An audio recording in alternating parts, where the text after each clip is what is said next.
Podtacular, the unofficial Halo Universe podcast, presents episode 647, Deja Vu, recorded live on September 6th, 2018.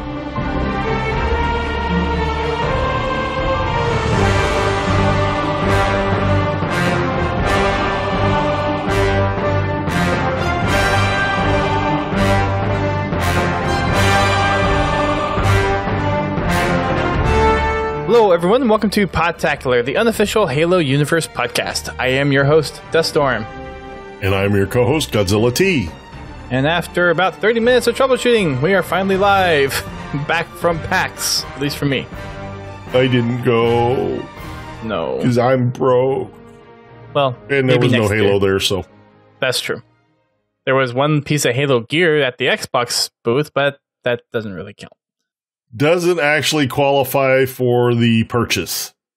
Although, hopefully next year everything will go right and I can go. Hopefully, yeah. I think there's going to be lots of things coming Halo's way for next year. If what everyone's thinking Halo's going to come out with 2020, that means hopefully 2019 is going to be kind of that introductory year where we start getting a lot of waves of information about Infinite.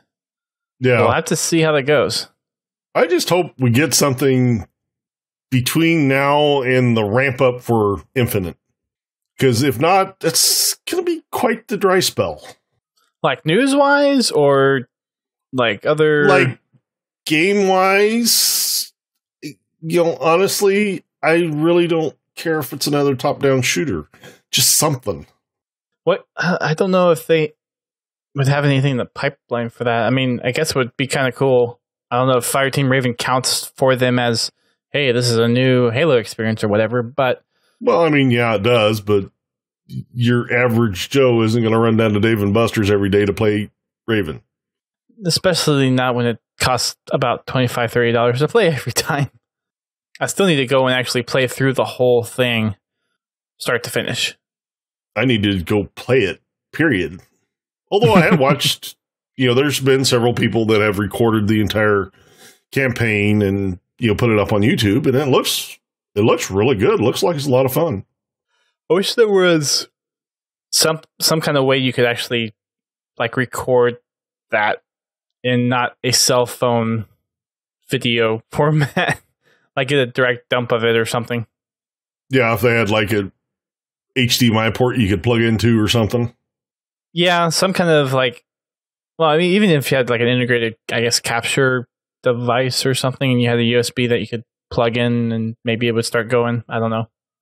I don't know if that would appeal to anybody, really. No, I mean, to content creators, yes.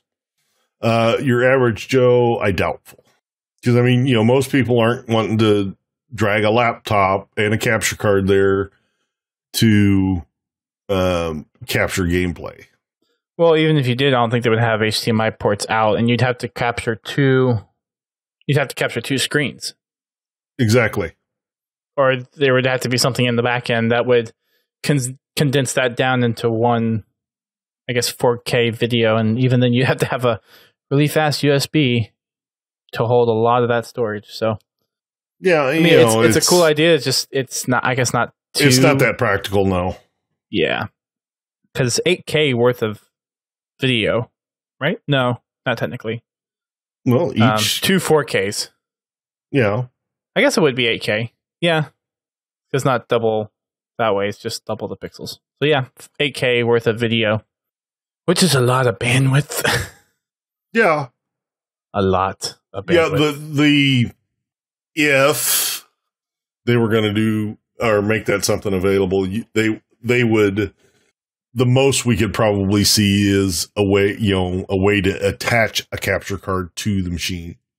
Yes, I doubt they would integrate any kind of capture device. Probably not. Just from sheer cost. Sure. That's a capture device and a capture processor in a way for every single one of those that's out there. Yeah. They would have to, technically you probably would have to have 2 capture devices, and then there'd have to be probably another small PC in there to combine the video to output it to some type of storage drive that is accessible via the customer. So, yeah, I don't see it happening. Be nice, don't get me wrong, but I don't see it happening. We'll get a little more into PAX shenanigans since I was out there for this past weekend. As we always do, though, I guess let's do a quick catch-up on streams. So since we recorded last, you have had, I guess, 2 separate Fraggin' Friday streams. Mm-hmm. And we had lots of fun on both of them. That's good. We missed you last week. Aw, thank you. Not really, but I just say that. I appreciate the sentiment. We've been getting into a little bit more customs. We actually played some Rochambeau last week. Week before, we tried out a new... No, we haven't tried that one yet because I haven't had enough people. It's more a 12, 16 player type deal. And the last couple of weeks been kind of light because of, other Halo things happening. So, PAX, and then the week before it was tournaments and things like that. So, is it one of the new ones? It's a concept I've seen before. I don't know that it's a duplicate of the one that I saw before, but it's pretty close to Invasion. Okay, because I know you mentioned you were going to kind of redo your bookmarks. Yeah, I did. And I found last week that I missed a couple, so I'll have to go through and find those and make sure I get them bookmarked. But no, I actually found via YouTube, iSpiteful featured this game type, and for the life of me, I can't remember the name of it. I apologize to the creator because it's not fair to them, but it's similar to Invasion. You have an attacking team and a defending team, and you have to basically capture zones and plant bombs to win the round. I think it'll be a lot of fun. We just need to get, as soon as it's just 4-on-4. It's just the map's too big. For me, from what I've seen, 6v6 is probably the minimum. I want to wait until we get, a large party to try that one out. So did you have any more of your own personal streams for MCC? I know you were doing that a little bit during the Insider. No, I did the Insider stream. And I pushed that out to the Podtacular channels as well as my own. But I have been otherwise involved in something else for the past couple of weeks, and I haven't had the opportunity to stream.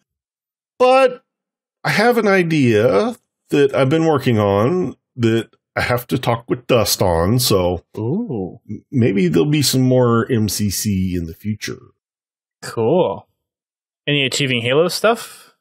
Or is this different stuff? Different stuff.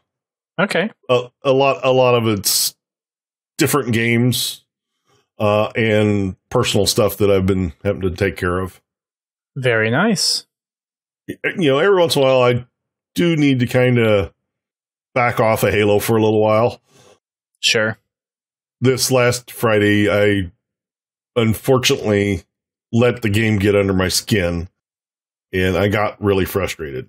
So I've been kind of staying away from Halo for about a week and a half now. So, okay.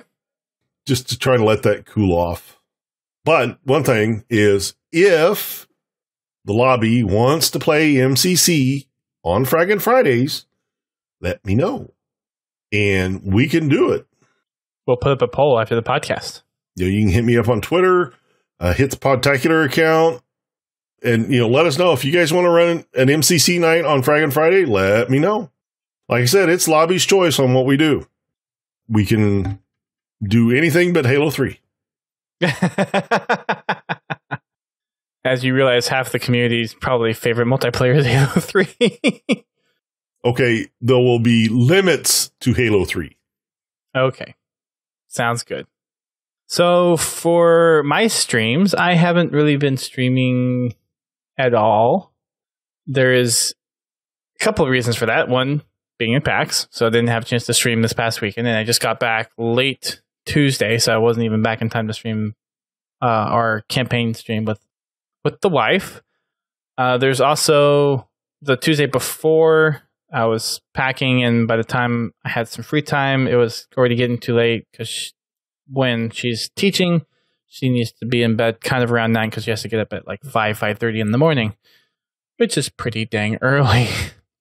So we didn't do the streams for the last 2 weeks, and for this week, coming week though, we should be back into it. So we'll be playing 2 Betrayals on Halo CE, and I think what we're going to do is once she finishes playing it through herself, I'm going to have her watch me play through it, and that way she can get the full story aspect of the first game. Yeah. And they'll just kind of go back and forth between the two. So we'll see how it goes. She's enjoying it so far, at least for the most part, until she gets stuck in a corner somewhere, and I have to kind of give her some hints every once in a while. But she's liking left. it. Turn left. Right. No, your other left, It's hon. like, nope, come find me. Come find me. Look for doors. Look for clues. Are you going in the direction of enemies? That's the way you want to go. Look for red dots. Well, 2 Betrayals is going to be interesting because you're basically going backwards. You're going out the way you came in. But still, follow the red dots. Yes. That is one thing about Halo games. It's pretty easy to figure out where you need to go. Just find the red dots. If you're finding enemies, then most likely you're going in the right direction. I'm trying to think of an instance where that isn't the case in Halo. Other than taking shortcuts, which those are kind of... Yeah, well, if you're on the intended path, let's put it that way. Sure. Right, agreed. Yeah, I don't think I've come across a mission where that doesn't apply. I don't know, does anyone else can think of that? I guess. I don't know. So we'll be back to that. I can. Yeah, so we'll be back to that on Tuesday. I'll be doing achievement streams again on Sundays. I will be diving into MCC, trying to get par score and par times. I think that's going to be the latest thing I'm going to go for. I also need to start watching videos for Lazo. That's going to be a pain in the butt. Good luck with that, Dust. Thanks. There's also a couple multiplayer ones I need to get as well, like getting King of the Hill medals, CTF medals, all that kind of stuff in matchmaking. So got to work on some of those as well. That might be a good thing for Fragging Fridays, is maybe picking a couple of the playlists to help achievements. Could. Possibly. We'll see what the consensus is on that. I believe that's all the updates for the streaming stuff, so let's go ahead and jump on into actual news. We have news! We have quite a bit of stuff to talk about now. Yay! It only took them 2 weeks. No. There's actually some news that came out right after we recorded last. Yeah. So we are catching up on some news, so some of the stuff is probably going to be old news to some of our listeners, but bear with us. We haven't talked about it on the podcast, so we're just going to catch up and get up to speed on everything.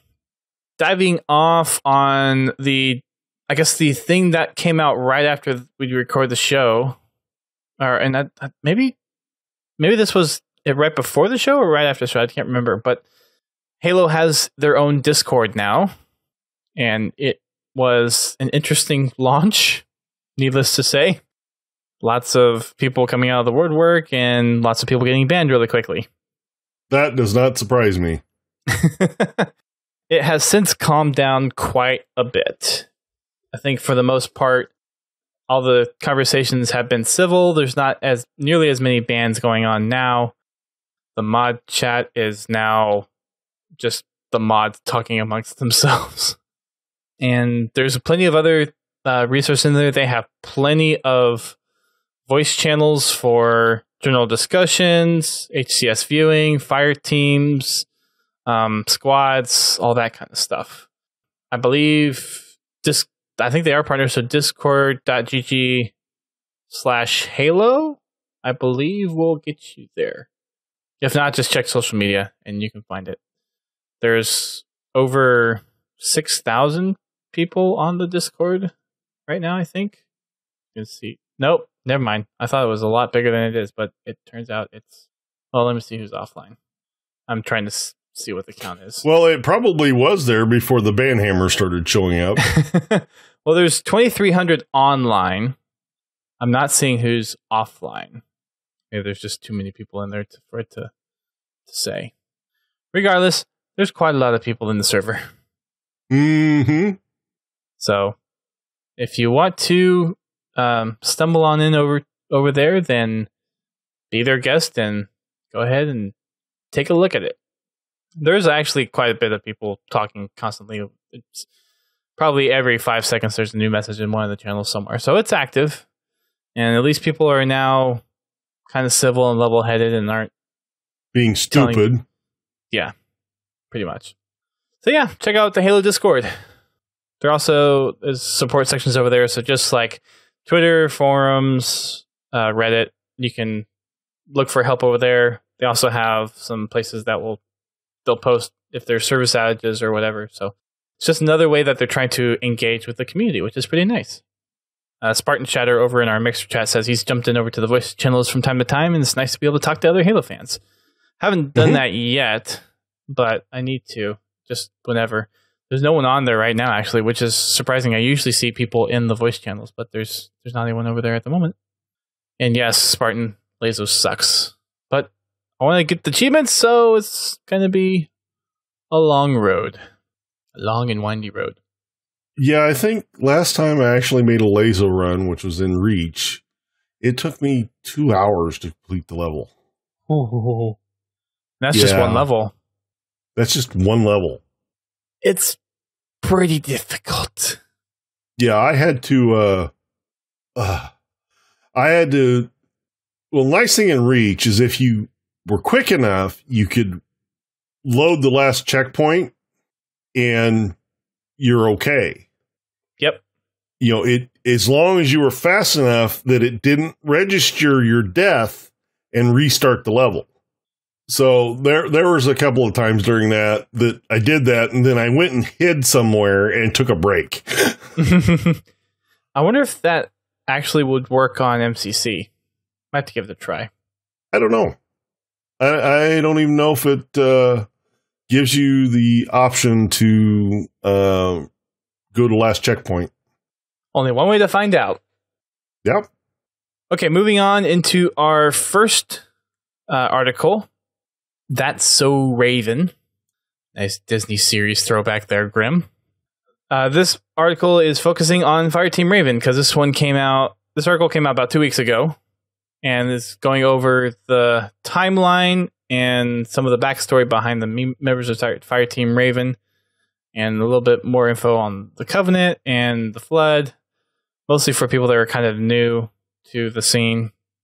And there's actually quite a bit in here, which I don't know if you have ever had, a timeline of the events of Halo kind of drawn out in a date format, but they actually went through the effort of specifying what dates were events took place on during the events of Halo CE in this update.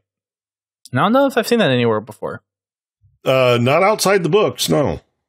This is a great kind of summation to show how quickly the events of Halo took place, because sometimes it's hard to get a sense of time in the game. We know it kind of probably took place really quickly, but we know from just this article that it took place within 4 days, the whole game. And this also ties into where the book and Fireteam Raven fits within the timeline. So I took a couple notes, something I thought would be interesting to kind of go through. There are 6 missions in Fireteam Raven. There's 10 missions in Halo CE. And the missions in Fireteam Raven line up with certain missions in Halo CE and by proxy, certain stories within the Flood book. So just a couple of things I pulled out that I thought was interesting to note. September 19th is the date that Halo CE starts. It's when the Covenant are assaulting the Pillar of Autumn by the Halo Ring. The escape takes place during the Pillar of Autumn mission, so it's the very first mission of Halo CE. Rubble takes place during the Silent Cartographer, so this is after the Chief rescues Captain Keyes from the Truth and Reconciliation. That's a second, or Yeah, second mission, that was Rubble. Third mission is Alpha Base. And this is where the Flood book kind of diverges the main Major Silva squad of Marines and the Master Chief story. And this mission actually takes place pretty close to the events of 343 Guilty Spark, where Master Chief discovers the Flood. And part of Alpha Base is Fireteam Raven retreating because of a new enemy, which we find out is the Flood. The next mission, Ice Canyon, takes place during 2 betrayals. So this is after the Master Chief has encountered 343 Guilty Spark and has retrieved the index, and Cortana has stopped the rings from firing. Fireteam Raven is actually directed to help Master Chief kind of break out of the situation that he's in and continue on his mission to stop Guilty Spark from firing the rings. Raven Down takes place during the Keys mission. This is where Master Chief's going to get the neural implant from Keys or try to rescue him. Raven Down takes place during that. And then Last Stand takes place during the very last mission of Halo CE during the Maw, which they're trying to make way for Master Chief to complete his mission to destroy the Halo Ring. So that's a very quick run through of the events of Fireteam Raven. A lot more detail in the article, That's So Raven, so go on over and check it out. But I thought those were some interesting things to pull out just from a timeline perspective. Mm-hmm. Well, it kind of helps you place fit the story in with Halo CE. And, I think so. The book, The Flood. Halo CE is on Talk Like a Pirate Day? What? Kevin's saying something in the Mixer chat, and I'm not sure what he's referring to. But okay. A couple other things on the article to note. There's some, I think these are a little more in-depth behind each one of the characters. So Ethan Graves being the blue ODST, Ava Lang being the purple one, Marcus Hudson being the orange one, and Victor Ramos being the green one. We had a little bit of a backstory behind some of these before, but Grim kind of consolidates this all together and provides a little more detail into how all the ODSTs actually joined the Marines and became part of Fireteam Raven. And there's also a little bit in there about Major Silva, who we actually get to read about a lot in the Flood book. But there's a little bit of a backstory that Grim provides here for those who haven't read it. And then a little note about Wellesley, who is actually a dumb AI. He's not a smart AI, which I found a little interesting. So he's not one of the smart AIs like Cortana or Black Box or Roland. Well, seeing that he's contained in a drop pod, that doesn't surprise me. What do you mean contained in a... Well, okay, yeah. Typically housed in the drop pod. Yeah. Yeah. A smart AI like Cortana requires a relatively large network to inhabit. And they actually make mention of this in the Fall of Reach, of the computing capacity of the Mjolnir armor. And at the very beginning of Halo CE, you also hear Cortana make a comment that basically the infrastructure of the suit is not that much different than the Pillar of Autumn. So being in a drop pod, I'm sure that it has limited computing capability. So the AI that they would put in there would be very purpose-built. Sure. And they even go in here, and the way they describe him, he was purpose-built to do what he does. He's a logistical AI. He knows how to, operate the, like point defense cannons and things like that. But doesn't have the capability to, free think like a smart AI does. So if you want to learn more about all the major characters in the story, make sure you check out the article. There's also some information about the Flood and the Juggernaut, and Grim gives some more resources for people to check out if they're interested in more lore behind it, if you're just kind of getting into Halo. From the Universe encyclopedia section of Waypoint. So Unity Drop Pods, ODST, Alpha Halo, The Flood, Unity Pillar of Autumn, and The Covenant are all articles that he recommends you to check out. So check out the article over on Halo Waypoint. Now we'll cover the first one. Second one is the MCC update has finally hit the retail version of the game. So everyone who did not have the opportunity to be in the Insider or didn't want to be in the Insider, all the testing that the Insiders did for 343 to help identify bugs and other issues with the game has finally hit the retail version, and the numbers have jumped pretty high with the inclusion of MCC into Game Pass, which just happened this past Saturday. So welcome to all of our new MCC members. If you're listening to the show and are new to MCC, then hop on in. There are plenty of opportunities to play, and it sounds like we might be getting a couple of play dates in here with MCC on the Podtacular side. A couple of big things to note that has changed. Obviously, being included in the Xbox Game Pass is going to hopefully make the population numbers bigger, which it already seems like it has.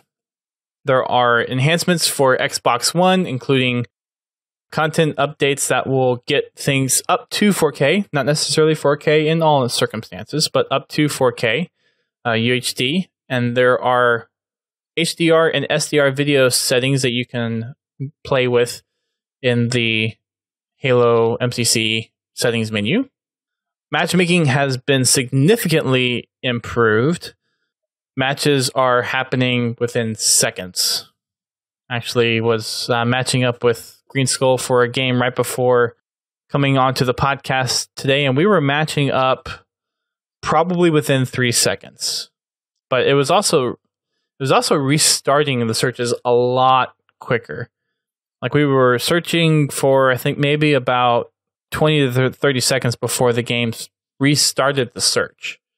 So I don't know if they're trying to be aggressive just to make it to where that's not being stale or what. And we were also searching big teams, so I don't know if they were trying to match party size or what. But regardless, the matchmaking experience is significantly better. Yeah, I did get in and played some of the matchmaking on MCC after the update was installed, all 73 gigabytes of it. And it, granted, this was before it hit Game Pass, so population was still standard MCC or even less. But I think my longest wait time was maybe a minute to find a game. But once that was my first game of the night. And once I found a game, then the next games, they just boom, boom, boom, boom, boom. Just one right after another. It wasn't taking long at all. I know for before the patch, there were times where you would wait up to 5 minutes to find a match. Significant improvements all around. I don't think there is really that many people complaining about the matching issue. I know there are a few, but I think for the most part, a lot of people are very satisfied with the improvements. Yeah. That's the vibe I get. We also have offline LAN support finally in MCC, so you can actually hook up 4 Xboxes and play on a local network. You still have to be connected to live in order to sign into your Xbox, but the actual game network connections will only be within your local network. So you can host and join LAN games. Almost the traditional LAN experience, but as close as it's going to get on Xbox. Yeah, unless you set up like an offline profile. Well, I don't think there is such a thing as an offline profile on Xbox One. Thought you could do a profile without actually assigning it a only on 360. Only on 360. That's the whole always on thing. Now, I don't know if maybe. Well, no, wait a minute. You can actually put the Xbox in offline mode and still sign into your Xbox. Okay. Yeah, but that's kind of a pain in the butt. Sure. Most Xboxes are connected to the internet at some point. as long as you have a valid account on there with the, I guess, license downloaded to play the game, then you can just turn on all the Xboxes and go for it. And you can sign in guest accounts on the local Xbox, and you can play that way. You can't have like the custom names that you have on 360 or original Xbox, but you still be able to play. So there is that. Intelligent Delivery, for those who have not been listening to the podcast or paying attention to the insider updates, lets you choose which game elements you want to have installed. So there are 9 different elements you can choose from. There is Combat Evolved Campaign and Multiplayer, Halo 2 Campaign and Multiplayer, Halo 3 Campaign and Multiplayer, Halo 4 Campaign and Multiplayer, and Halo 3 ODST Campaign. Now, this is something that was not necessarily addressed in this particular article, but since it's related, I'm going to say it anyways. For those who had played the game, I believe it was for the first 2 months of MCC, because of all the issues, they gave ODST to everybody that had played or had logged into the game up until, I think it was December 29th of 2016? 2015? 2016. No, it came out in 2015. That's right. So they are actually offering ODST to be purchased for MCC for $5. So for those who do not have ODST and want to be able to play it, now you can do so.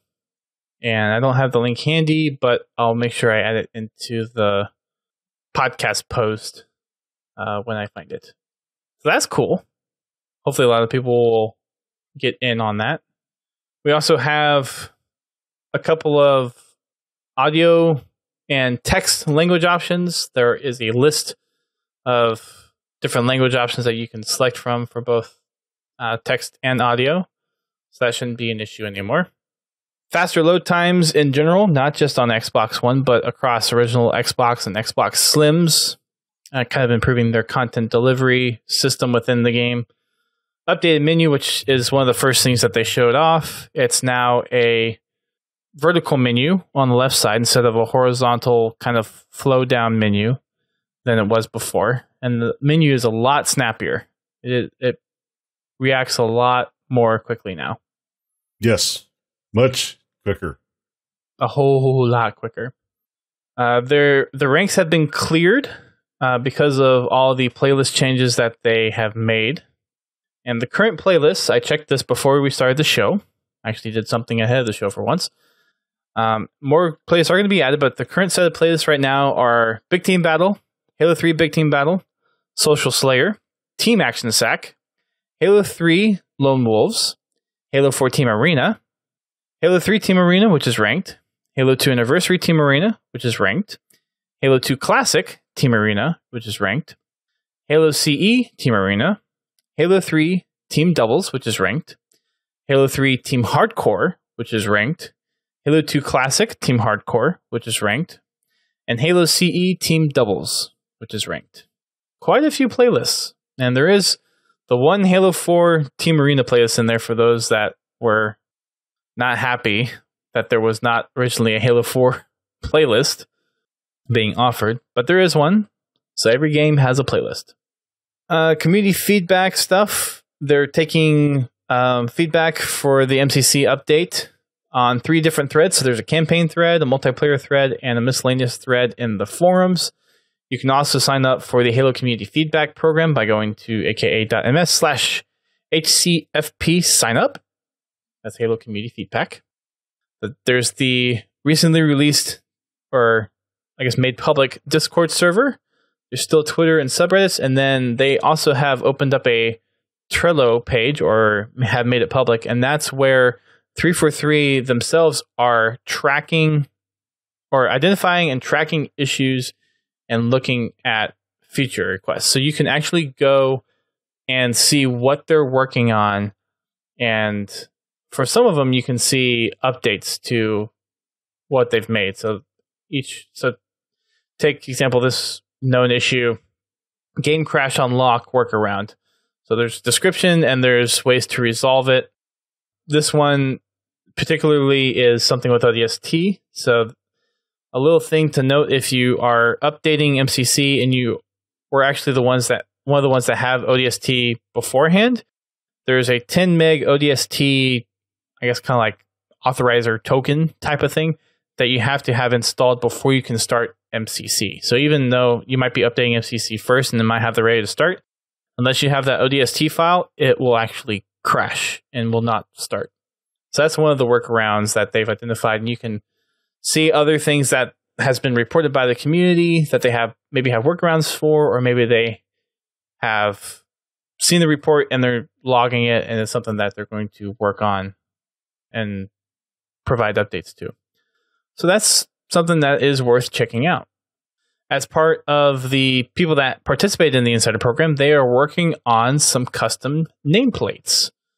They'll say MCC Insider for everyone that participated, and then there's some special MVP ones that have kind of the little vine leaves on the side of them.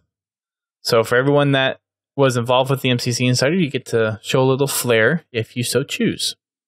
Oh, there it is. So down here, there's the link for the ODST piece available for $4.99 USD. So for those that are in the Mixer and the Twitch chat, I will go ahead and post them there. Misa was asking, when is the nameplate coming? They do not provide a date. They said it's something that they're working on. They're putting the finishing touches on. I wouldn't be surprised, or I'd be surprised if it was more than a week. I'm guessing it's probably going to be coming next week, if not the week after at the latest, because the couple of concepts that they have up there look pretty sharp as it stands. So I don't know what more they're working on trying to finish it, but they're not quite there yet. I did check on my build today to see if they were there, and they weren't quite there yet. And at the bottom of this update, there's a lot of patches and bugs and known issues. Like a lot. Yeah. Yeah. You want to just... I figure we just should, yeah. I figure we should just probably go over the updates and the known issues. We'll hopefully they don't generate new ones. Right. We'll leave the bug fixes to those who are interested in reading them, because there's about 10 for campaign, about 20 for multiplayer, about 10 for customs, forge, and films, about 20 global, and then probably about 10 to 15 for each game specifically. So you want to read out the update pieces? We already talked about the new features, so just kind of the 3 update sections. Or do you have the thing open? He's working on it, I think. You want me to just do them? Sorry, my sound disappeared there for a little bit. Oh, okay. So I didn't hear what you said. Cut that out. I was just going to say we could go over the updates from the bottom section there. Just the networking updates, menu updates, and global updates. Sure. You want to read those out? Or you want me to? Go ahead. Okay. All matchmaking games run on dedicated servers. Yay! Yay! They're actually, I believe, using the Azure services across the world globally, which is good. Updated network transport layer. Yay! They're using the new networking code on Xbox, not the old stuff that they launched with, basically.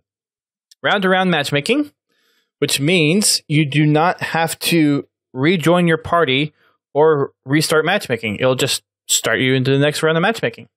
Which is so nice. That was one of those things that's like, how did that not make the original game? But then again, there's lots of questions like that for MCC. Yeah, why was it so broken? No. Yeah. Improved party stability and host migration, which means you shouldn't be getting too many black screens when someone joins or leaves a game. Hopefully. Updated rank matchmaking logic. And this is in reference to the way Halo 3 did it, where it starts off with the range of 1 away, 3 away, 5 away, and then 10 away.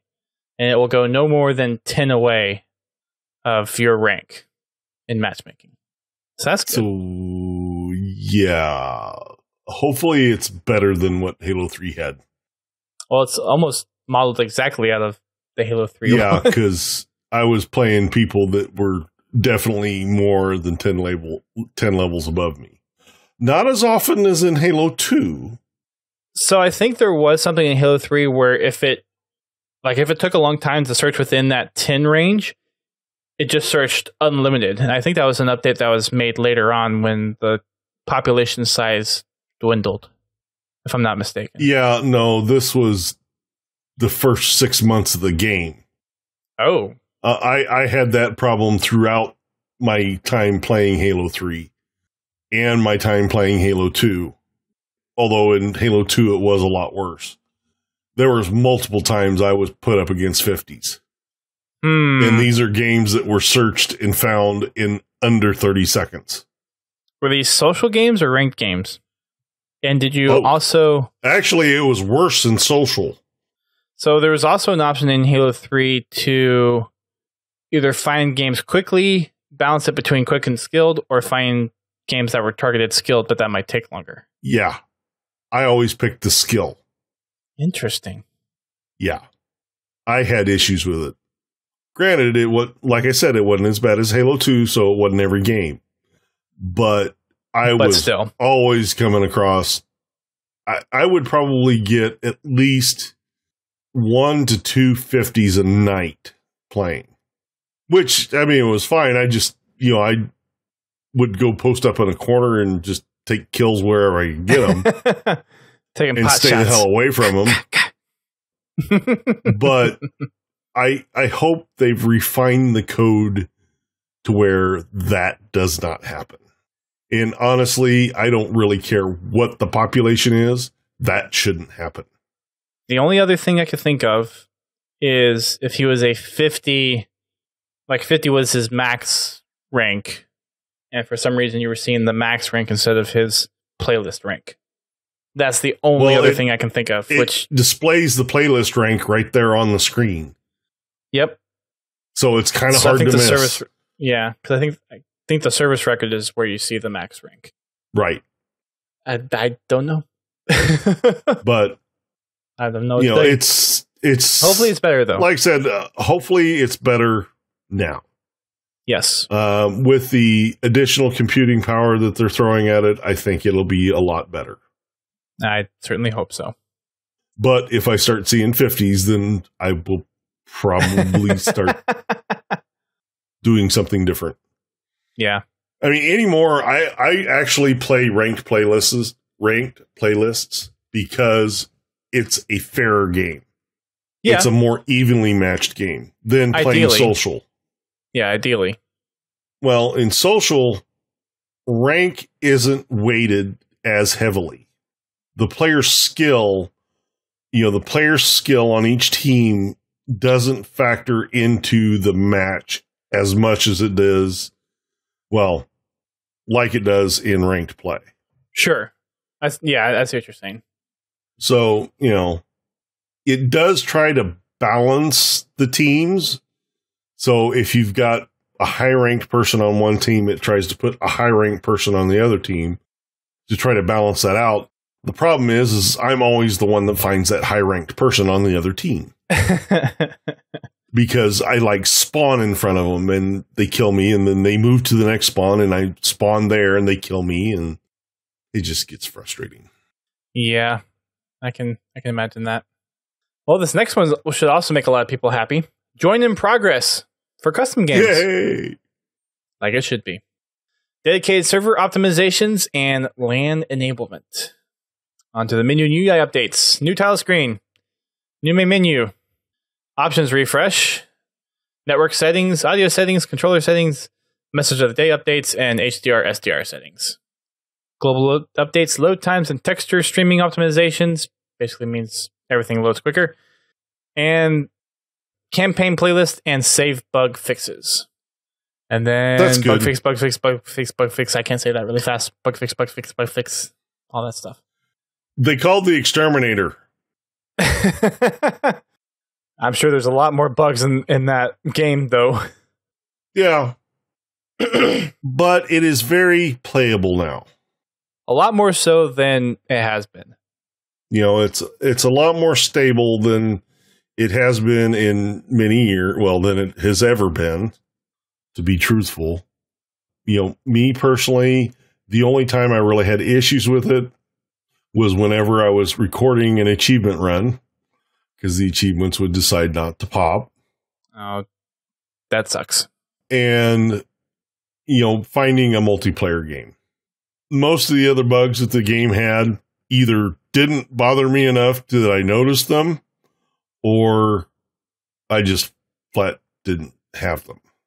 Right. Yeah, because some of the bugs were only under certain really extreme circumstances, so not everyone saw them, but they still exist. So on to the known issues, just so people are aware and that they're aware. Campaign and playlist progress counters may read as 0 seconds across the board on initial launch. So that's basically like it didn't convert, I guess, the save data correctly or something. So once you kind of go in, it'll refresh it after you actually start the playlist again. Intelligent delivery prioritization can be lost if a console enters connected standby during install. Halo 4 Forge objects exposed to global light source may appear incorrectly. My power just flickered. That's scary. Isn't that nice?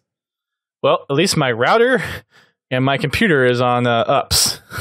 That's good. So is mine.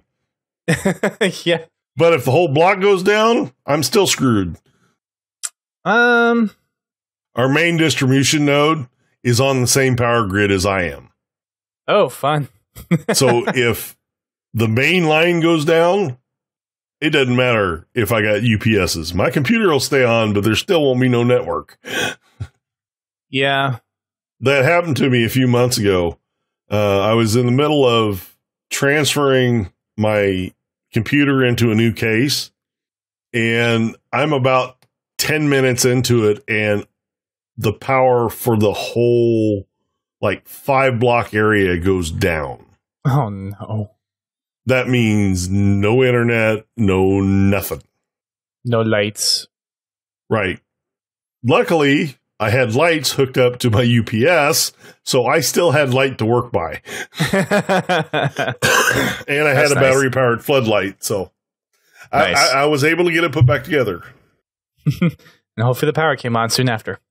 And I got it all put back together, and I had just enough power in the UPS to start the computer, make sure everything worked, and shut it back down. There you go. And then that was the end of the battery. How big of a battery do you have? It's about this big by this big. I don't know what the capacity of the battery is. It's not one of the small APCs. It's kind of one of their, it's almost the size of a small computer. Yeah. Okay. Under full load, it will run my computer for a total of 12 minutes. So enough time for you to be like, oh crap, I need to save everything, shut everything down. Yeah. But, it's also set to, the UPS is also set down to auto kill the computer with 5 minutes to spare. That way, even if I don't get everything saved, I don't have to worry about corrupting my hard drives.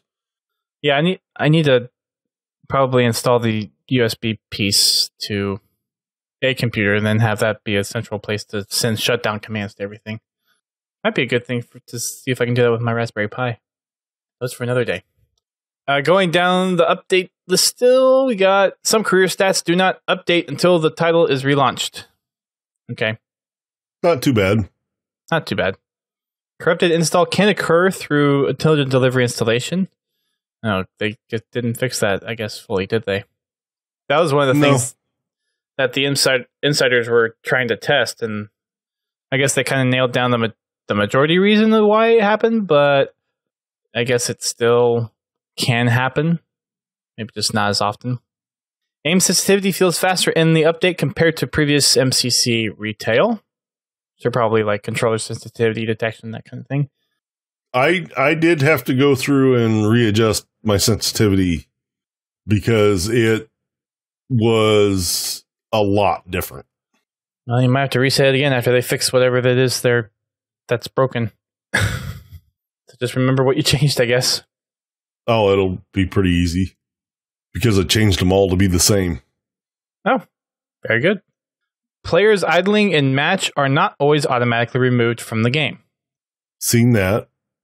Elites are not dual-wielding in various campaign missions. Players with high ping times may be unable to find a game. Objects will pop in during the Halo 4 campaign. I've actually seen YouTube videos of people showing that off. Players can go out of sync when moving from mission to mission in Halo 2 co-op campaign when there is an original Xbox One hosting and an Xbox One X client. Oh, that bug's still there. Yay. That's a nasty bug. Yeah, they're going to have to put on the Xbox One X or something, they're going to have to put in a load buffer or something. Jeez. Yeah. It's funny because some of these bugs are just because of how the game was coded before. Well, I mean, on the original game, or the original systems, all the systems were the same. So this particular problem you really didn't have to worry about because generally all the systems would load the information in the same amount of time. But the Xbox One X throws a little different twist in there because it has so much more processing power. It can load the information faster than your standard Xbox or an Xbox X. Yes. Well, so this issue was even an issue when only the Xbox One originals were out. You could get out of sync with just two Xbox Ones, not even the X's or the Slims. But I think that was more due to poor networking than... Right, which they fixed that part now, but now we have this new thing. So it's all in the timing, it seems like, of loads. So it's, yeah, interesting stuff. Players may need to reacquire previously collected ODST audio logs before receiving achievements related to them. So if you had maybe 7 of the audio logs, if you were to collect 8 more new ones to get the whatever the halfway is, you might have to recollect all the previous ones in order for that to tick off. Just go into the achievement and check your progress. Yep. The rest of the bug fixes, there's probably about 200 of them you can go and read the update for, because that's going to take a long time to read through. And I'd rather not be up past midnight. Me neither. Moving on to Winging It. This is kind of one of Grimm's collection of updates. This was posted last week when we were off on Thursday. And I did talk with Grimm while I was at PAX. And the schedule is community update and community spotlight alternate on every Thursday. So 1 week it's community update and 1 week it's community spotlight, at least for now. And it's supposed to be released on Thursdays, which thank you, Grimm, for releasing the community spotlight more than an hour before the podcast. Really appreciate it. Yes. Gave me time to put it in the show notes. Now that we've got the day, let's make sure that we have enough time. Right. At least 30 minutes for us to go through it before you dump it on us. Yeah. Give us a little time to at least read through it, skim through it, pick out the good stuff. I actually got to watch both the videos on it, too. Nice. Yeah. I know. Crazy. So, going back to last week's, though, the community update. They touch on the release of the update for the Master Chief Collection and it coming to Game Pass. They talk about the Fireteam Raven, the That's So Raven post. So the first new thing on here is HCS London, which will be taking place not this coming weekend, but the weekend after. They actually did kind of a drawing earlier this week. And the top teams that are going to be seen at London from the US, we'll start, is, or I guess North America technically, Splice, Fox Gaming, Renegades, Reciprocity, Trifecta, and Accelerate Gaming. From the EU, we have Lucid, Invictus, Radiant Esports, and Mocket. From the Australian New Zealand region, we have Athletico. And from the Latin American region, we have Berserker Esports.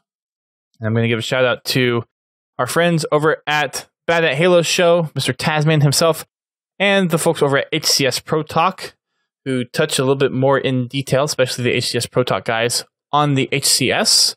So they go over the roster changes, the 2K tournaments, which is the qualification points for MLG, and all that other stuff. So they have a pre-LAN show. And they actually had Onset on their show a couple of weeks ago. I haven't listened to that podcast yet because of the whole PAX stuff. So I think I'm 2 or 3 episodes behind on them. But you should be checking them out if you're interested in more details about HCS. $135,000 US is up for grabs at the Gfinity Arena in London. The first open LAN event, not in the North American region. Well, it's nice that they spread that around. Yeah. They're slowly growing, which is nice. All the action will be taking place on Mixer and Twitch, probably their YouTube channel as well. So make sure you check them out. Mixer.com/Halo and Twitch.tv/Halo. The social streams are still going on. The past few that we haven't touched on, they had Adam Wong, who is the head of the Transmedia division of Halo, which Transmedia, or he's a senior producer, not the head. Kiki's the head. Senior producer for Transmedia. So that includes everything that is outside the games. So books, TV shows, movies, shorts, all that kind of stuff. They had Postums, who's been one of the forefront community representatives of the MCC Insider program and the updates that they've been working on for the MCC Insider. And then yesterday, after PAX, they had DJ Blue, who's a fantastic friend of the show. Shout out to DJ. And they were on doing some Griffball shenanigans and talking about his streaming and all the fun that we had during Seattle. So you can check out all the VODs over on the Halo Mixer channel, mixer.com/Halo. Every single social stream is up there for you to view after the stream is done. For a playlist, Shoddy Snipers has joined Griffball in the social side, and I miss Warzone Turbo again. Can someone play the world's smallest violin for me? Thank you. Yep, so I miss Turbo again. So it'll be another month before I get to play it, I guess. Anybody want to place bets on if he makes it next week? Next time? I probably won't. Unless it's the 29th, I think that's like the only free weekend I have. This week, it wouldn't be this weekend, but the weekend of the 22nd, I'm camping. I don't think it'd be the weekend before. So if it's the 22nd, that's out. If it's the 29th, that would probably be like the only weekend I could make.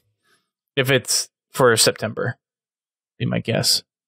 Halo Silent Storm has finally been released, and it is also available for order on Amazon and other retailers. So you can pick up that copy wherever you can find it in bookstores or online. We did talk about the excerpt that was read by Steve Downs, and we talked about it on the last show. You can also pick up the audiobook as well over on Amazon and the Kindle version. There is a special video that Marty stumbled across going through his collection, and it is when Steve Vai was recording for the Halo 2 soundtrack all those, almost 15 years ago. Dang. That just dawned on me how long ago that was. You was just a little kid. Yeah. You know what's even more crazy? Being in the same room with Marty as we're watching this thing, which that's what happened on Monday night. So, Claude Herrera is regarded as the godfather of the Halo community. He's the founder of Bungie.org, which has sites for Myth, Oni, Halo, and Destiny. So it's basically a fan site for Bungie. And Claude hosts a barbecue, usually the last day of PAX. And he's been doing it at least I've been going to it for the past 3 years. Very generous, and his wife, Becky, is super sweet. They're wonderful to open up their house to the Halo community. It's about 20 to 25 people that show up every time. So he's just a really nice guy, and Becky is so sweet. as it was kind of getting to sundown, I guess a little after sundown, some of the folks were going to go in and do a Destiny raid, but one of the other, I guess not founders of HBO, but kind of one of the supporters, longtime supporters of Claude's. I don't know why I'm blanking on his name, but I am. He started watching the Vidoc, and a few of us were outside talking with Marty, and all of a sudden we kind of hear this, so we're all interested, and we go in and watch it. And for the next 20 minutes, we're just watching this with Marty. So it's a pretty surreal experience when you're watching Marty watching himself through this Vidoc. And he was saying how he was kind of giving us a little more in depth of what was going on at a certain time. And an interesting little tidbit, Steve Vai actually had a performance that he had to go to the same day after that performance for Halo 2.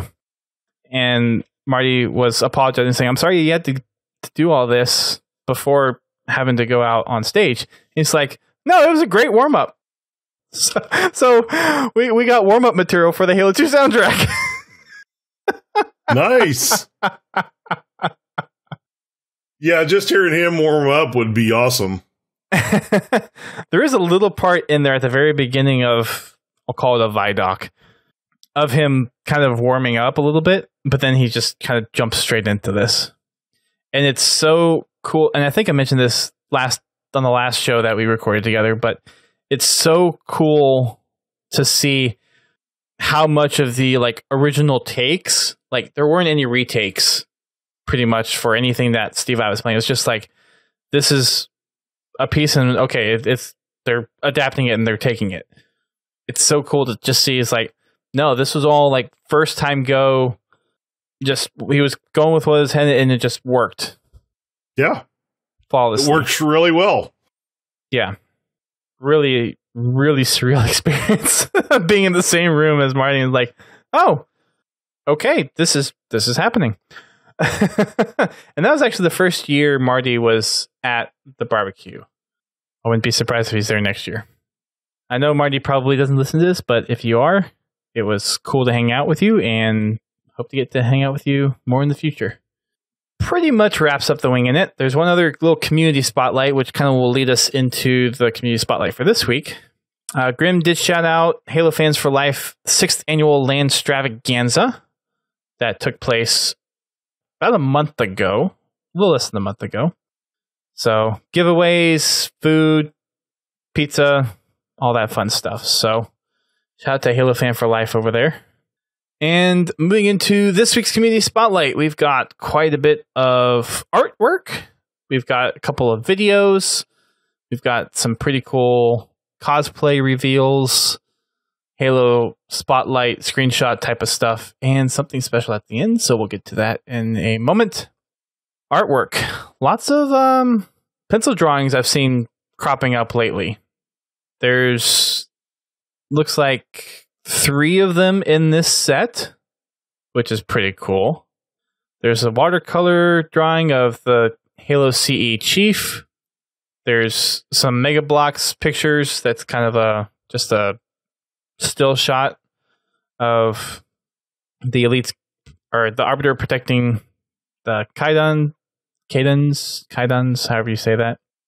We've also got a tattoo that was, I believe, actually designed. It's one that Wang Time or Pixel Flare has, but I think he actually designed it and then someone actually tattooed it on his arm or something.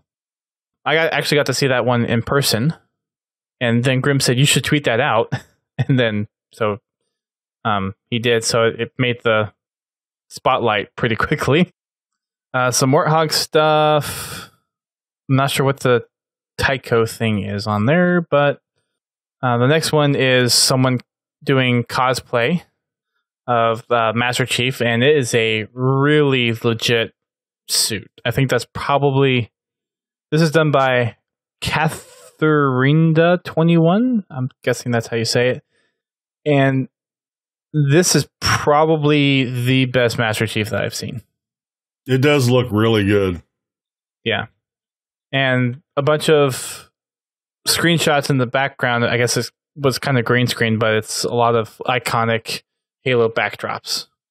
Next up in the spotlight, we have back in the spotlight Captain Halfjaw or Megavolt Service, who for Dr. Leo, who's a Griff baller, he designed an elite cosplay, and it was pretty awesome.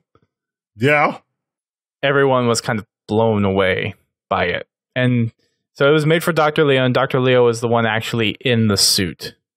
And it is not easy to move around in. Yeah, I'll bet not. It looks a little restrictive. He is working on a version 2, or he will be. He said it might take him about 6 months to work on it. But I got a chance to see some preview shots of it. Peter was kind enough to send those along beforehand. I couldn't talk about it until the reveal. But it's probably... I think there have been elites done, but the legs weren't right because you know how the elites have the two knees, basically. So I believe this is the first cosplay that actually accounts for the double knee. And basically the boot is designed where the whole bottom leg piece after the second knee is part of the costume, and then the second knee is basically your ankle. Yeah, he's on a stilt. Yes, that's the way I was looking for. Thank you. So yeah, the first quote unquote legitimate, or I guess campaign or canon accurate elite cosplay.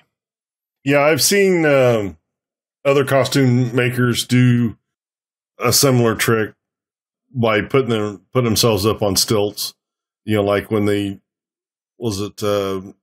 like the Alien series. I believe their legs work the same way.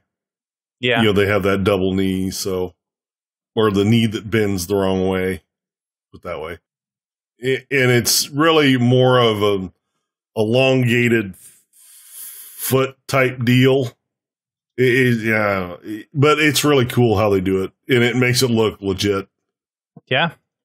I want to do a quick shout out to Halo 3. That's his handle name on Twitch, but he just subscribed to our channel over on Twitch. So thank you for that subscription. Appreciate it.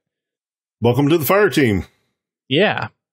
The next thing up on the spotlight is a Forge piece, and it's just one thing, and it is, I actually saw this and tweeted it out before, but it's really cool. Being a Trekkie myself, someone has reproduced the bridge, the engine room, and Captain Picard's quarters on the Enterprise. And then there's a Borg cube outside the, I want to say cockpit because I can't think of the bridge. Thank you. My brain's not working tonight. Couple of videos. We have the Vengeful Vadam making a kind of quibby little machinima of a grunt taking over a prophet chair and just destroying everyone in the council chamber with a fuel rod cannon. Yeah, that was kind of interesting. It was pretty good. It was funny. I'm guessing they probably modded the game or modded Halo 2 Vista in order to kind of capture that, but it was still pretty funny. Yeah. I watched that earlier this week, and that was hilarious. It was good. Then there was a montage for Mint Blitz. I guess it's going to be his final montage, and the editing was okay. The clips are great. The editing was kind of mediocre to me. Yeah. Well, the fact that it's almost 20 minutes long probably detracts from it. A little bit. I stopped at 2 minutes short because I'm just like, I've seen enough. Yeah. I think I made it 5 minutes in. I mean, don't get me wrong. The stuff that he's pulling off is great. Yeah. But, you know, on a montage like that, one long song or two short songs is about the limit, you know, before it just gets repetitive. You can kind of, like, if you get up to the 10-minute mark, that's where it kind of like, okay, you can't really push it much more than that. And some of the clips that were edited were just too long. And some of the cuts just didn't feel right. A couple of highlight reel things. We have someone that tweeted out their experience with Fireteam Raven doing a Halo face. And then we also have someone getting a clutch beam rifle kill in Extermination. I guess a custom match of Extermination because it's end of round 41. But it was still pretty good nonetheless. The Halo Spotlight screenshots for this week, there are 4 of them. First one is looks like pretty much an ODST style Spartan shooting a turret. We also have a screenshot of an Elite from Halo 2 Anniversary. A screenshot from Halo 5 with someone with the answer. And then some screenshots of a Fred Spartan assassinating a jackal? Something like that? Yeah, okay. Killing time and killing jackals while I download the MCC update. And then at the very end, there's a mention of a Forza monthly stream that Halo will be taking place in. Yes, I know what it is. No, I can't talk about it. But that will be taking place on September 10th, which will be on Monday next week at 1 p.m. Pacific time. So tune in to mixer.com/Forza Motorsport and twitch.tv/Forza Motorsport to see how Halo is making its way into a new Forza feature in Forza Horizon 4 coming soon. And it's going to be worth checking out, I think. I think a lot of Halo fans, especially ones that enjoy race, will really like what they have to show off. So if you're a fan of Forza or just kind of like the Halo race mode in general, you'll want to check this out. There's some really cool stuff coming. I've only heard what it is. I haven't actually seen what it is. So I've only kind of had the chance to imagine in my head. But from what I've been told, it might be one of those things where it's like, I might just have to buy Forza Horizon 4 just for the experience. Because that's everything. I buy Killer Instinct for it. I bought Rocket League for it. I didn't buy Bomberman. I think there was one other one I didn't buy. Regardless, September 10th, Monday, 1 p.m. Pacific time. Check Forza Motorsport out on Twitch and Mixer for a very special announcement. Can't wait to see what it is. That's all I can say. Unfortunately, I may have to look it up on YouTube after work. I'm guessing the Mixer will have the video on demand. That's my guess. Because, firewall blocks Mixer, Twitch. Surprisingly, at work, Mixer is not blocked. And they unblock Twitch. So I could watch it if I wanted to. But I like, they block Mixer and Twitch, but they don't block YouTube. They don't block Netflix. They don't block Hulu. Right. But they block radio station websites. That doesn't make sense. Because that's just music. It's not nearly as distracting as watching videos. So that runs through all of the news articles that we have for Halo. Or at least Halo Waypoint specifically. There's a couple other things that is kind of Halo related, but not specifically on Halo Waypoint. This month for the Xbox Game Pass Quest, it is MCC related, and there is a grand prize of a custom Halo skinned Xbox One X. And it looks sweet. Mm-hmm. I wouldn't mind adding that to my collection. Can we just buy it, please? Why can't we just buy it? Because I would shell out $500 for that in a heartbeat. And Melissa would probably let me. I'd probably trade in one of my other Xboxes, but still. So the quests for the Xbox Game Pass this month, and I believe you actually have to be a Game Pass member in order to be qualified for this, which kind of sucks. But there's 3 quests. So first one is to play 2 hours of the Master Chief Collection.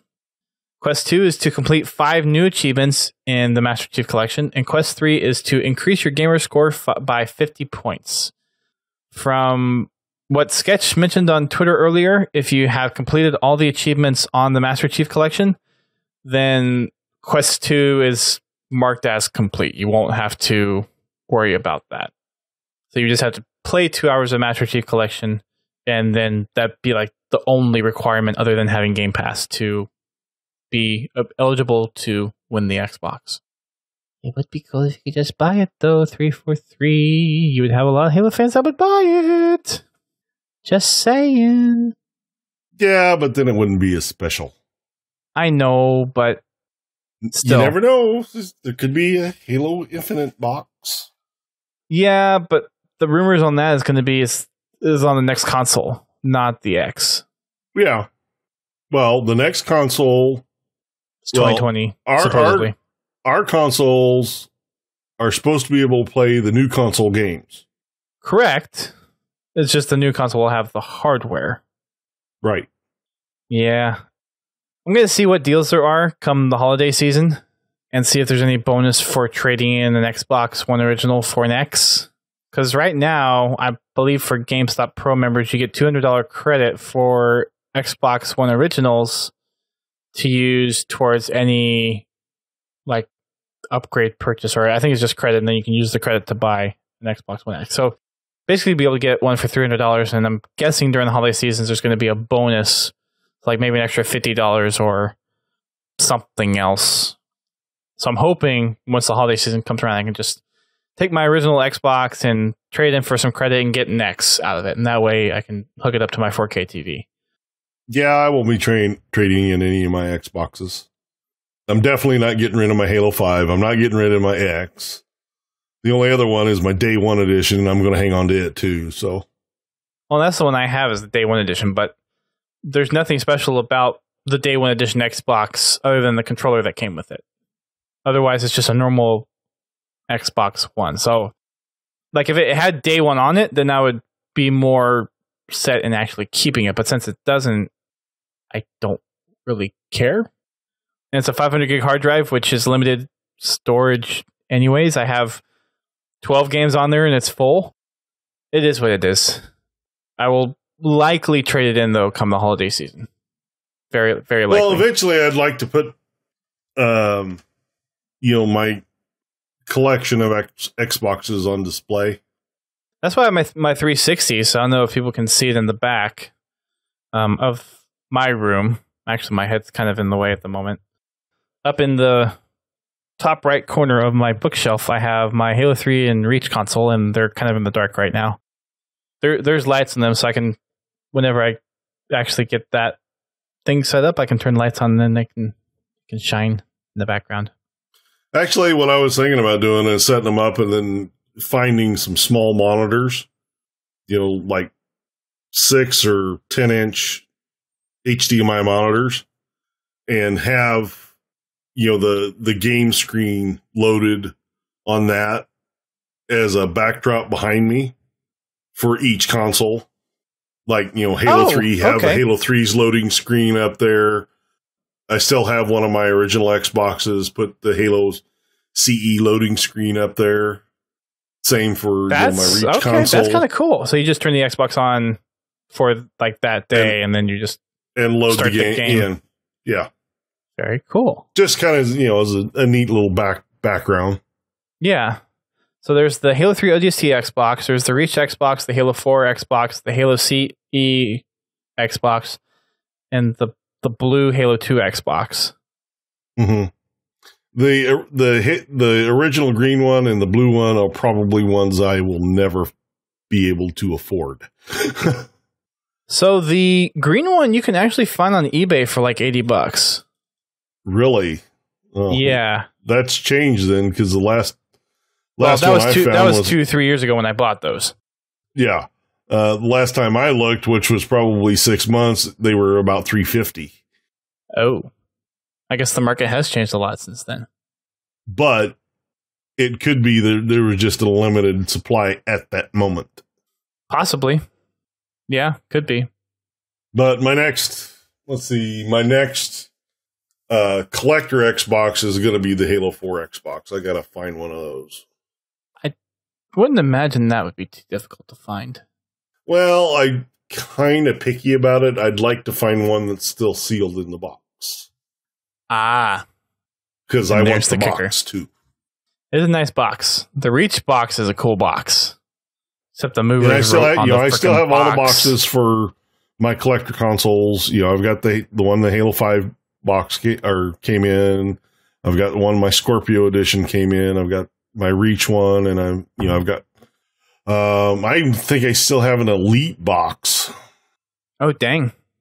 I mean, the only boxes I have are the Halo 5 Legendary one, the Halo 3 Legendary one, Halo Reach Legendary one. I don't have the Halo 4 Legendary box, but I think it was just a simple box. Back there in that corner, I have 3 of the boxes. I've got the Halo 5 Legendary collection, the Halo 5 console, and I believe my Reach box is back there too. Okay. Hiding behind my pieces of plywood and my fan.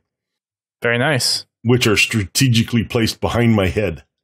Yeah, it'll be reorganizing for both of us once we finally get things set up. Well, first thing I have to do is build some bookshelves. Because I've been shopping for bookshelves and I cannot find anything that I like. What are you looking for? Because I actually just bought 4 of them from Walmart and they were $40 a piece? Yeah, Walmart doesn't have anything that I would trust to put consoles on. Oh, okay. Because the shelves I bought are just for like my Mega Bloks pieces. Yeah. If I was putting Mega Bloks up there, okay. But consoles, no. Yeah, you want something sturdy. Yeah. Yeah, for sure. But no, I just got to get off my butt and actually go buy the wood and build the ones that I want. I don't.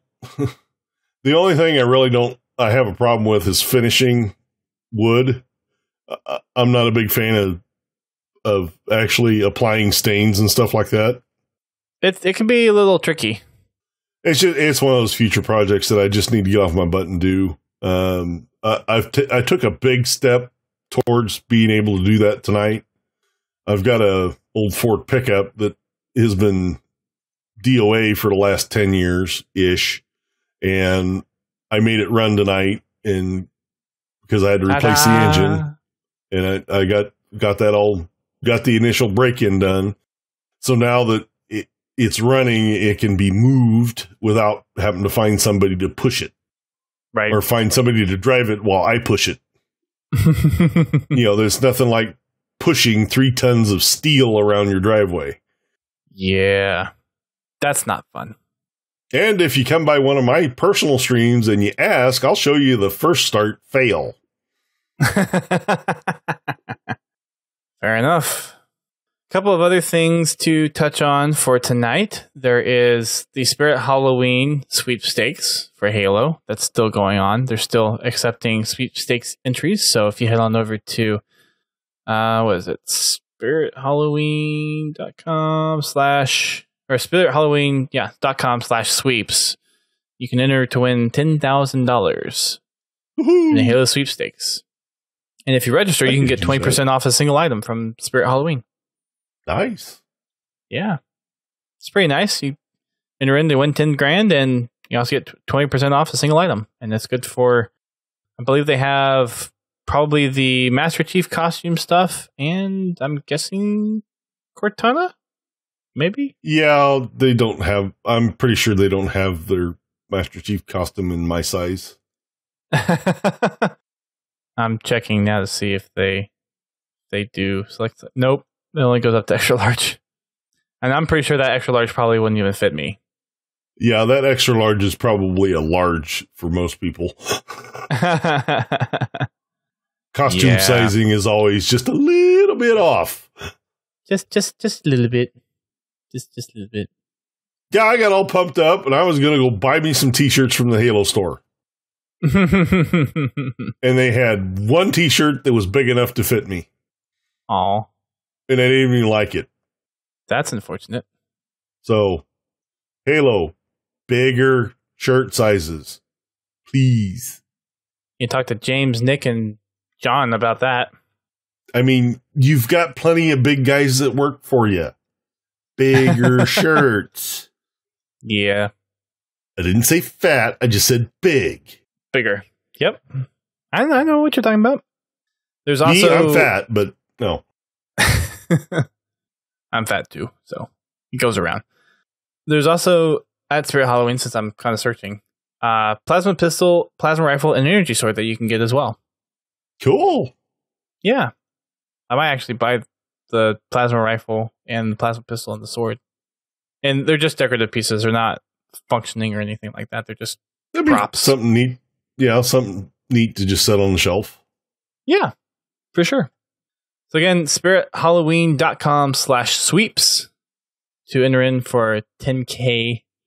There's also, in the community side of things, the Forge Hub 4v4 Forge contest, which I think we touched on before, but I don't remember if we did or not.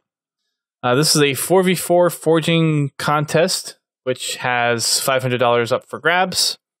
The submissions are due by September 30th, and they will be judged on 6 distinct characteristics: gameplay, balance, readability, which I thought was weird, interactions, aesthetics, and quality assurance. These cannot be remakes of existing maps. They have to be new maps, and they must work with the official Team Arena game type that is built into the game. More information about that is over on the announcements section in the Forge Hub forums. You want a link for that contest? I will give you a link to that contest, Misa Red. I'll give it to you in Twitch, and I will give it to you in Mixer. There you go. For those that are fans of Arby and the Chief, Machinima has kind of, after community demand, given in to John Graham, who is the creator behind the series, the permissions to re-upload his videos. So one of the things that Machinima has been notoriously known for is if you're a partner with them, they basically own exclusive rights to your content. And I believe at one point they were pulling down videos from his series without warning or reason. So the community has been up in arms about John having, I guess, like creative rights over his content.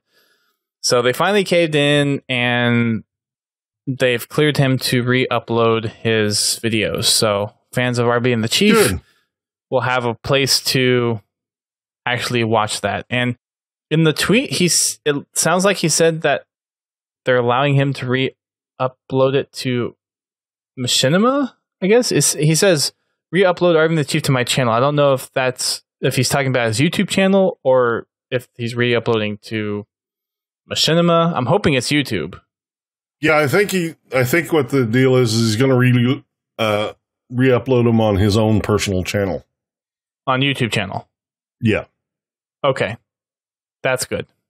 So yeah, great community support behind that, and I think a great thing for the community to stand behind. So I know we don't know John. We should probably try to get him on the podcast at some point because probably wouldn't be a bad idea.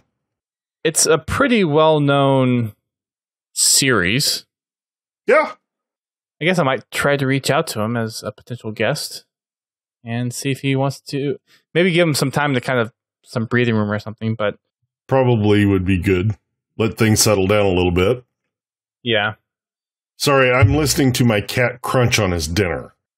I can hear him eat his food through my headphones. That's weird because I can't hear it at all. I'm surprised that nobody in the stream can't hear this cat eating his cat food. Skype is pretty good about ducking those background noises. That's actually one of the nice things that Skype does. Well, see, the deal is the audio of the stream's hearing is not going through Skype. That's true, but that also can be edited in post. Just saying. Kind of made me wonder if my wife had stuck some jawbreakers in there this morning or something. Anyway, back to Halo stuff. Yes.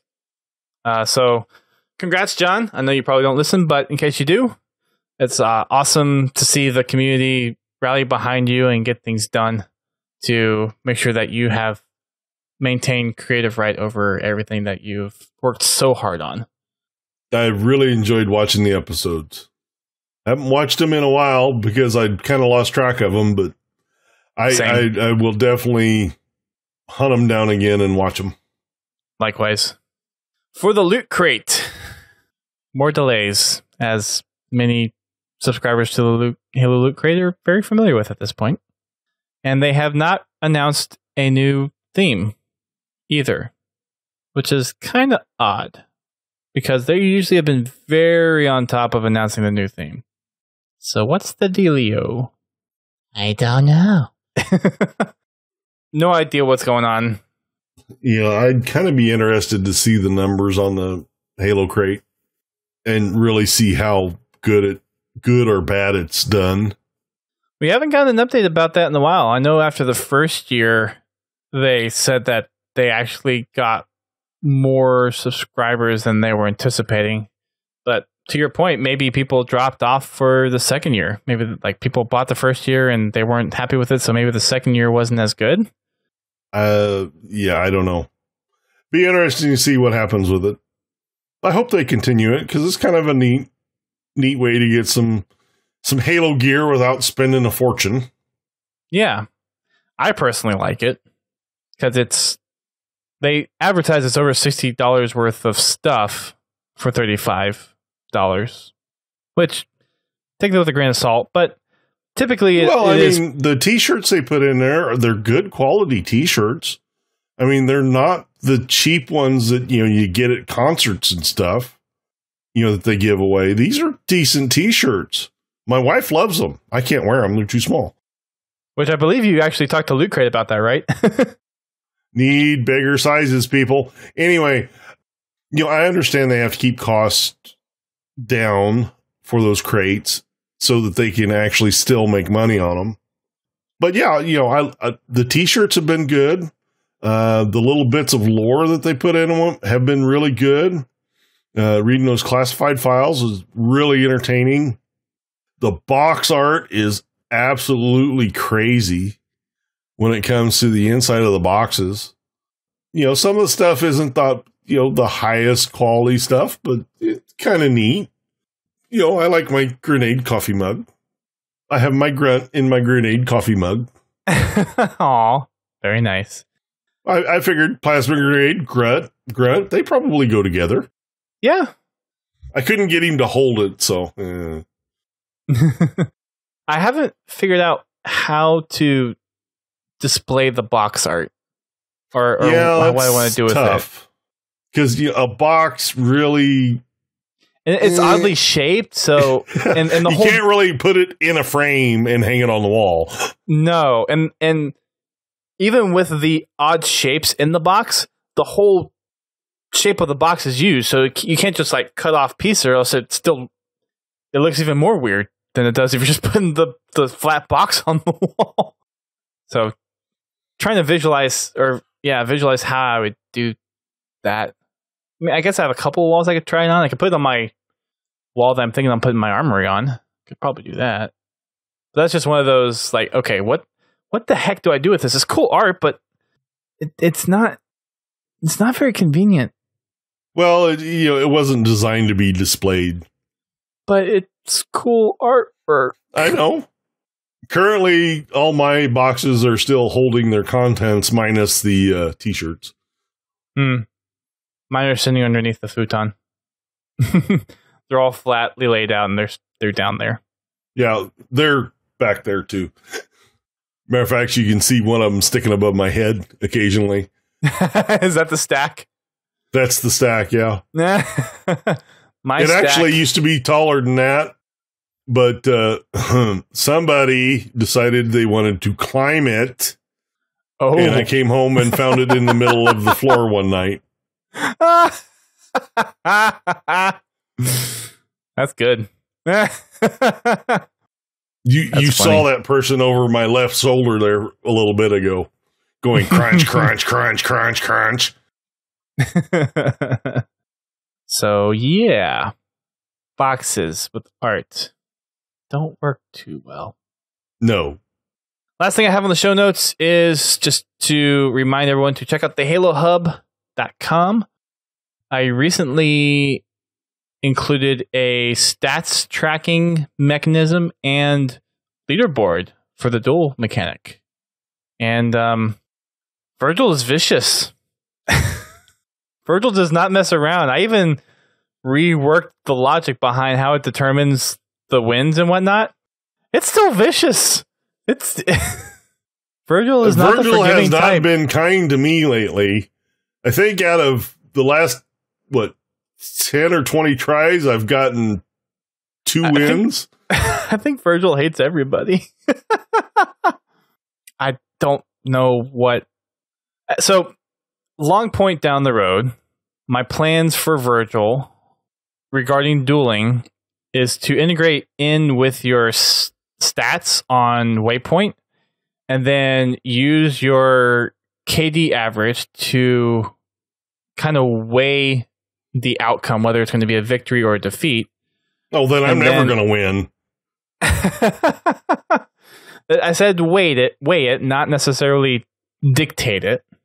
So right now it's supposed to be 60-40. It's supposed to be 60% chance of victories, 40% chance of defeats. For some reason, I'm still seeing a lot more defeats than victories, but maybe that's because the defeats are more infuriating.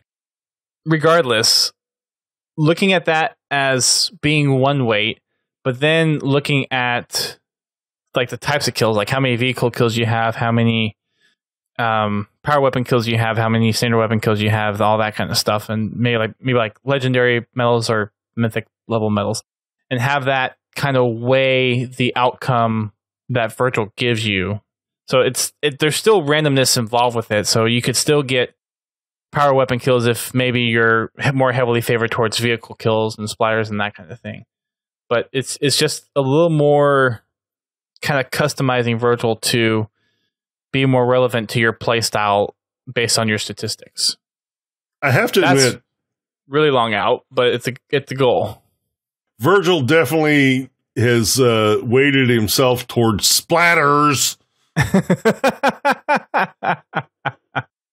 I also need to check the random function in Node.js because the vehicles are the ones that are in the middle. So I believe the standard weapon kills, I think it's 39%. And then after that, it's like 20-something% for the power weapon kills.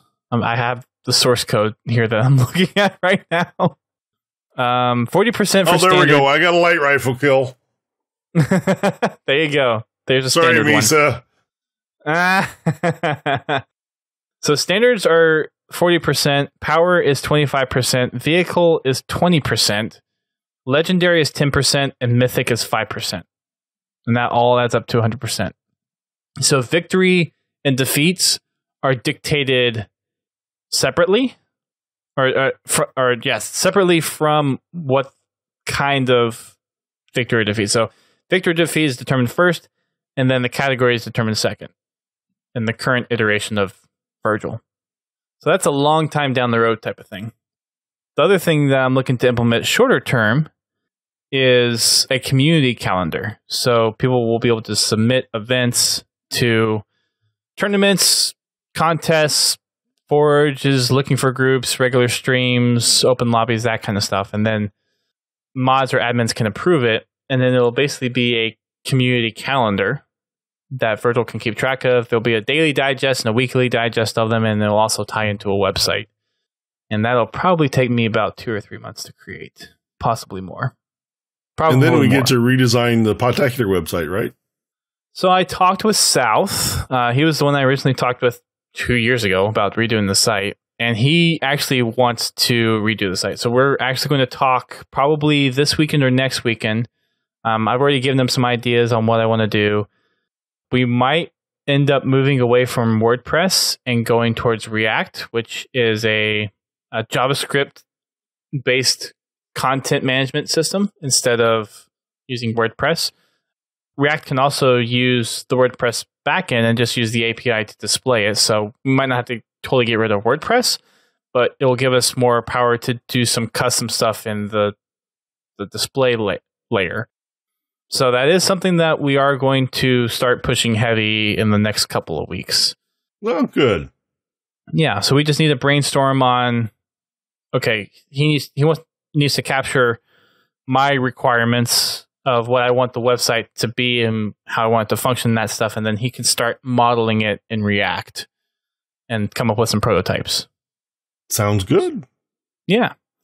And then at some point, I will get to Wing Time, the stuff that I need for all of the stream assets, the bumper videos, and all that stuff too. So that I'm hoping by the time the end of the year rolls around, we'll have at least one or two of those things done and really start to revamp the Podtacular visual experience, both on stream, on the website, and maybe even a couple of podcast changes. Small changes, but significant changes. That's the idea anyways. Yeah, maybe we can get these cameras to work the first time. That would be nice. That'd be really nice. Not a half hour into the show. Yeah, we'll work on that this weekend because it's just frustrating. Super frustrating. So that is the Halo Hub. You can find out more over at thehalohub.com. And that will wrap it up for the show tonight. That's good because I'm out of water now. It's been a while since we've had a show that's longer, significantly longer than an hour. Yeah. Because we're almost up to 2 hours on this recording, which once it kind of gets compressed, it'll be down probably towards an hour 45. So lots of good things to talk about. Yeah. That just means next week might not be as much. Stay tuned until next week when we have the short show. Oh, right. We know we'll have the Forza thing to talk about, so that'd be cool. I imagine us talking maybe at least 15 minutes on that. And I'm sure we can stretch that into an hour. I'm sure we could if we wanted to. Let's not make it the goal, though. Because we'll have 30 minutes just troubleshooting. What else there is. That's true. I guess with that said, make sure you check us out on our social networks. We are on Twitter, Facebook, Instagram, YouTube, Twitch, Mixer, and we have our Spartan Company and our Xbox Club. For our streams, we are streaming on Twitch and Mixer and Facebook and YouTube for the podcast. Podcast streams are every Thursday at 9 p.m. Eastern Time, and hopefully we can start on that so we don't have troubleshooting camera issues. Try to figure that out this weekend. We also have our Fragging Fridays, which is hosted by GT, and that happens every Friday night at 8:30 p.m. Eastern Time. After the podcast, I will put a poll out, so for those that are listening live, you'll see it. For those that are listening afterwards, depends on whether or not we try to do MCC for next week, so we might try to pull up a poll earlier on, but if you've seen it and we played MCC, then people voted for MCC. If not, then we play Halo 5. And that's that. You can also check us out on our Spartan Company. We have plenty of spots available. And a quick update on where we are on commendations. We are getting close to the perfect kills. We have another, looks like about 730 to go on getting precision weapon kills without missing. Next closest to are Spartan Melees, which we need another 2,500. And killing the enemy Spartan when your health is low and you survive, we need another 2,700? Yeah, something like that. So those are the close ones.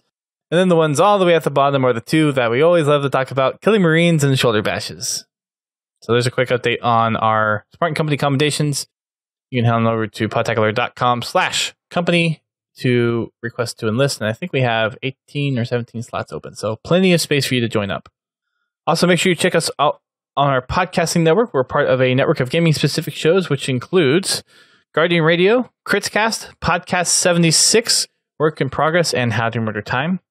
You can find out more about each one of those podcasts over at thepodcast.com.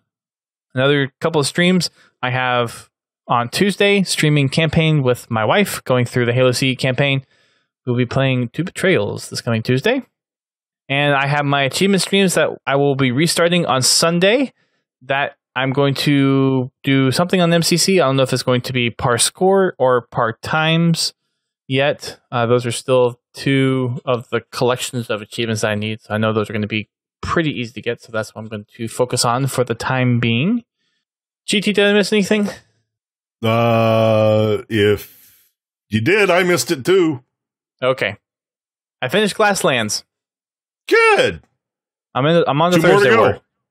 I am 3 chapters, 4 chapters, possibly 4 chapters into Thursday War.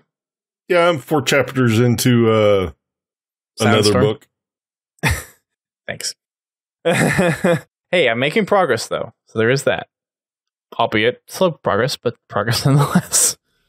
So thanks everyone for tuning in. Thanks for joining up. We had quite a few viewers tonight, and 1 new subscriber, which is awesome.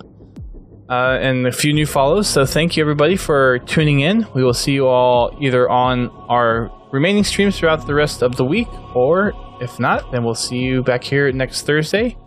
Thanks to everyone who are downloading us. Please leave us a review on iTunes. I promise I'll get around to them at some point on the show. Last time I checked, we didn't have anything new, so I just need to go back and check again. But please go leave us a review on iTunes. It helps get the word out about the show. And we will see you all next week. Go in to MCC, have some fun, and keep on fragging them trucks. Blow stuff up.